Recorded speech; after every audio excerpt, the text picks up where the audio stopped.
প্রটোকলের দিক থেকে অথবা গুরুত্বের দিক থেকে চীনারা একজন সরকার প্রধানকে সর্বোচ্চ যতটা সম্মান দেওয়া অথবা প্রটোকল দেওয়া সম্ভব সেটা দিয়েছে। তার মানে হলো যে এটাকে তো আমরা ইতিবাচক ধরতে পারি।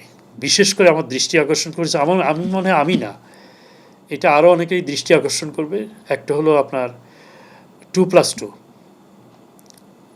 আমার জানা মতে অন্য কোনো দেশের সাথে আমাদের এই ধরনের কোনো ফরম্যাটে আলোচনার অথবা আমরা এই ধরনের কোনো ফরম্যাটে মানে সম্মত হয়েছে। এই দুই দেশের প্রতিরক্ষা, দুই দেশের পররাষ্ট্রমন্ত্রীরা আলোচনা করবেন এবং পররাষ্ট্র এবং প্রতিরক্ষা কিন্তু সব দেশেই মোটামুটিভাবে কিন্তু একসাথে বসে কাজ করে। এবং আরেকটা জিনিসটা একটু গুরুত্বপূর্ণ, বিশেষ করে আমরা যুক্তরাষ্ট্রের সাথে যে রেসিপ্রোকাল ট্যারিফ এগ্রিমেন্টের পরে সেখানে তো আমাদের কিছু প্রতিশ্রুতি দিতে হয়েছিল।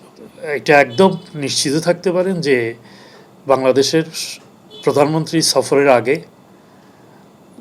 চীনা নীতি নির্ধারকরা ওই চুক্তি দেখেছে, সবাই ফলো করছে যে চীনের সাথে বাংলাদেশের কোন কোন জায়গাতে সমঝোতা হচ্ছে এবং সেই সমঝোতার কারণে তারা কিভাবে এটা দ্বারা এফেক্টেড হতে পারে। মনে হয় না যে বাংলাদেশ এমন কোনো বিষয়ে আলোচনা করেছে যাতে ভারত অথবা যুক্তরাষ্ট্রের স্বার্থের ক্ষতিকর হতে পারে।